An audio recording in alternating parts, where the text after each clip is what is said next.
तो बच्चों आइए हम आरएस फिजिक्स पॉइंट के एक नए लेक्चर में हम आज स्टडी करेंगे maintenance of steady current.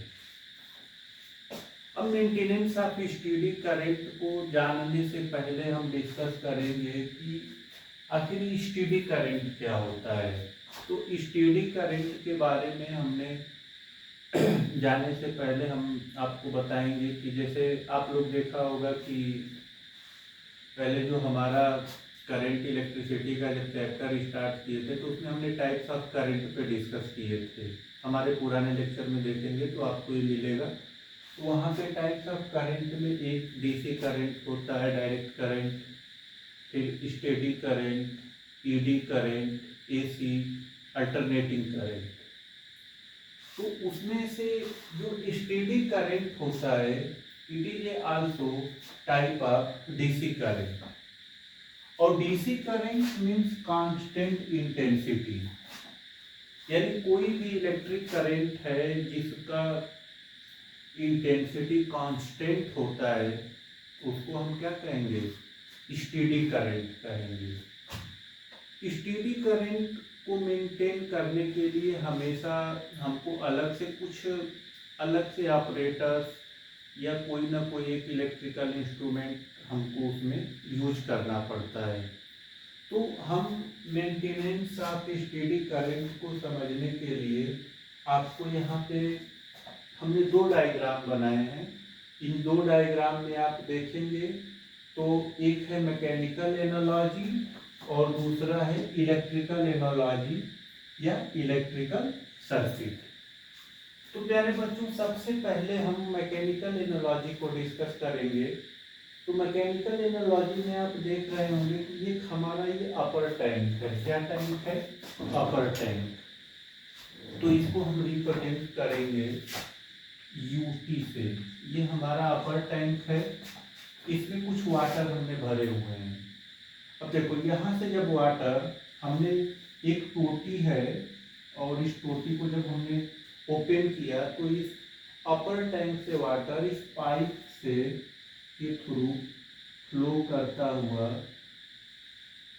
Lower tank, इसको हम नाम देंगे एलटी, लोअर टैंक में जाता है। यहाँ पे देखिए जो पॉइंट ए है, पॉइंट बी है, इसमें कंटिन्यूअस वाटर का फ्लो बना हुआ है। आपको बता दें पॉइंट ए पे compare to point B pressure ज्यादा है। क्या है? प्रेशर ज्यादा है।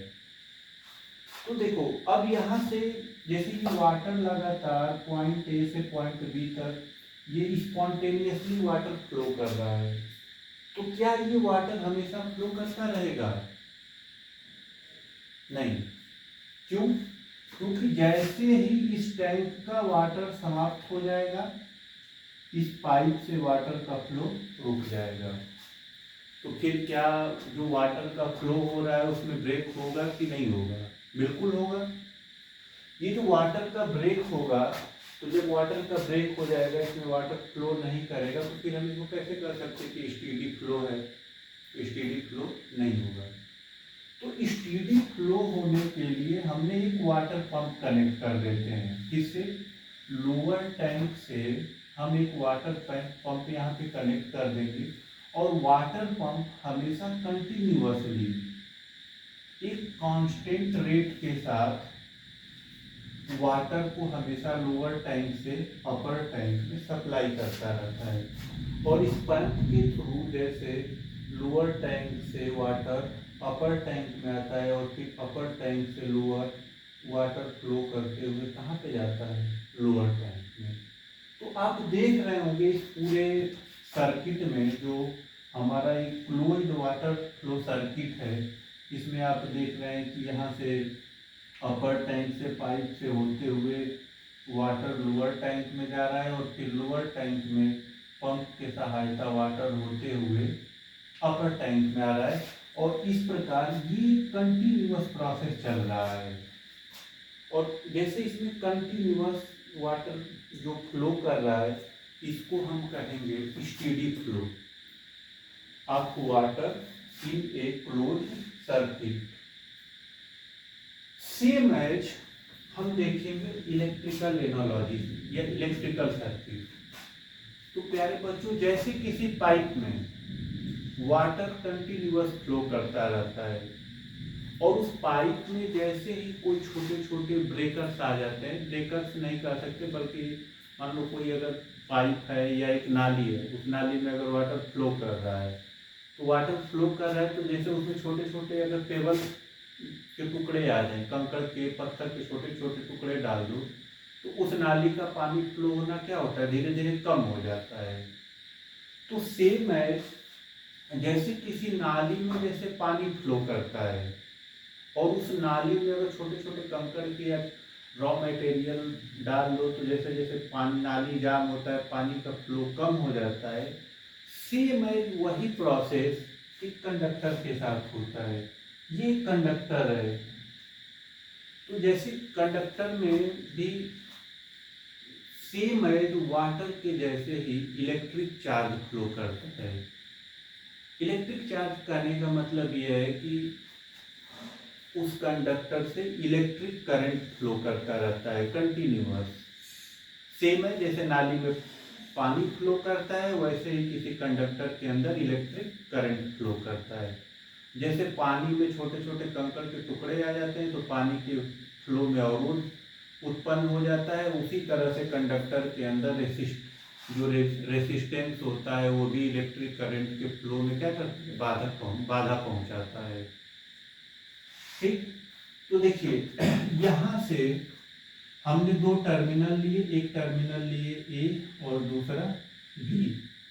तो यहाँ से जो चार्ज है हमारा इलेक्ट्रिक चार्ज, खास करके पॉजिटिव चार्ज की बात करेंगे, तो यहाँ से भी इलेक्ट्रिक चार्ज हायर पोटेंशियल से होते हुए लोअर पोटेंशियल की तरफ फ्लो कर रहा है।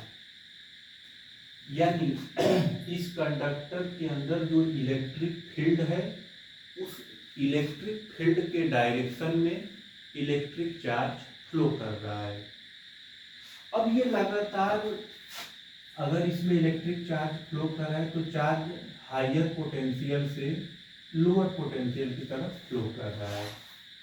एक समय बाद चार्ज की भी मात्रा कम होने लगेगी, क्वांटिटी, तो उसको मेंटेन करने के लिए एक्सटर्नल पंप, ये यहाँ पे देखिए source of EMF, source of EMF या चार्ज पंप, यह चार्ज पंप का वर्क सेम एज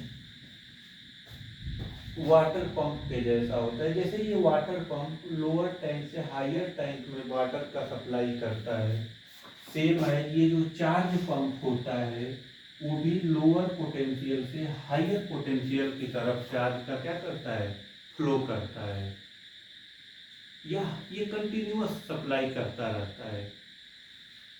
तो और ये जो चार्ज पंप है, इसी को हम एक प्रकार से कह सकते हैं सोर्स ऑफ ईएमएफ। ये सोर्स ऑफ ईएमएफ क्या होता है, तो एक प्रकार का इलेक्ट्रोलाइट्स होता है और उससे हमेशा चार्ज की सप्लाई कंटिन्यूअस इस सर्किट को मिलती रहती है। फिर तो यहाँ से चार्ज हायर पोटेंशियल से लोअर पोटेंशियल की तरफ जाएगा और फिर लोअर पोटेंशियल से चार्ज पंप के द्वारा चार्ज हायर पोटेंशियल की तरफ सप्लाई कर दिया जाएगा और फिर हायर पोटेंशियल से चार्ज लोअर पोटेंशियल की तरफ फ्लो करना स्टार्ट कर देगा। और यह एक कंटिन्यूअस प्रोसेस हमेशा चलता रहता है और जिससे इस कंडक्टर के अंदर जो भी करंट इलेक्ट्रिसिटी है या इलेक्ट्रिक करंट है, उसकी इंटेंसिटी हमेशा कांस्टेंट बनी रहती है। और जो उसकी इंटेंसिटी कांस्टेंट बनी रहती है, इसी फेनोमिना को हम स्टेडी करंट कहते हैं। और पूरा ये जो प्रोसेस है, इसको मेंटेन करने का जो भी एक सिस्टम है, इस पूरे सिस्टम को ही हम कहते हैं मेंटेनेंस ऑफ स्टेडी करंट। तो प्यारे बच्चों, एक बार आप पूरा सर्किट डायग्राम देख लीजिए, अपने कॉपी में इस दोनों फिगर को बना लीजिएगा, बाकी हमने लेक्चर में समझा दिए हैं। अगर कोई भी डाउट हो तो आप मुझे कमेंट सेक्शन में अपना सजेशन दे सकते हैं। तो thank you so much for watching this video. तो आज के लेक्चर में बस इतना ही है। Thank you, all the best.